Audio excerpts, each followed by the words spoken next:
Ai 2 torstaina. No silloin mä kerättäis ihan nopeasti käydä, mutta ei tossa. Nyt tulee toinen puhelu, että mä laitan sen vaan tuohon noin merkinnälle. Että mitä päivää? Että ensi viikon lauantaina. Oota mä katsoin, jos mä löydän sieltä. Sisään. Terve, Oskar. Kuule, mitä olisit mieltä semmosesta, jos tulisitte Marian kanssa käymään tuolla eduskunnassa ja tulisit siellä puhumaan kansanedustajille ja ministerille? Me haluttais kuulla teitä siellä. Ei, nyt ei oikein mahu. Meillä on niin täynnä tää kanteri. Kukas sun te ootkaan? Niin mä oon siis kansanedustaja Petri Honkonen.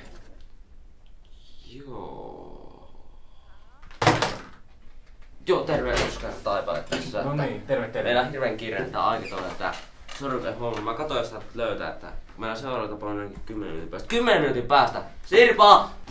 10 minuutin päästä! Meillä on kiire! Tää? Nytkö? Hetikö? Okei, no niin, heippa!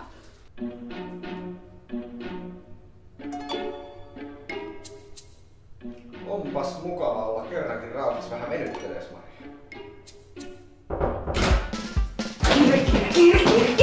Kiire!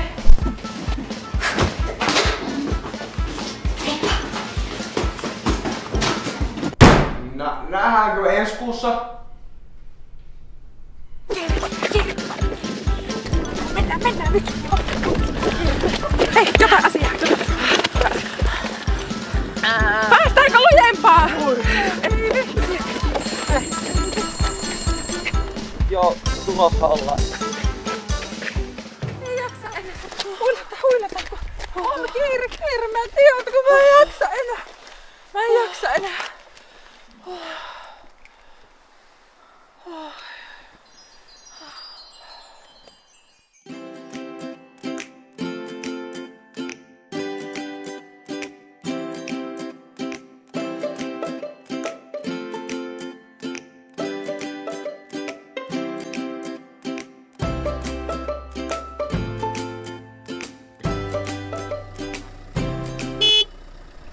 Mitä te täällä teette? Me ollaan menossa tonne koululle.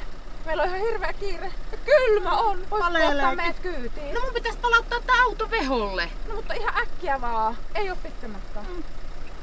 No 5 minuuttia. Hyvä, kiitos. Me tullaan kyytiin.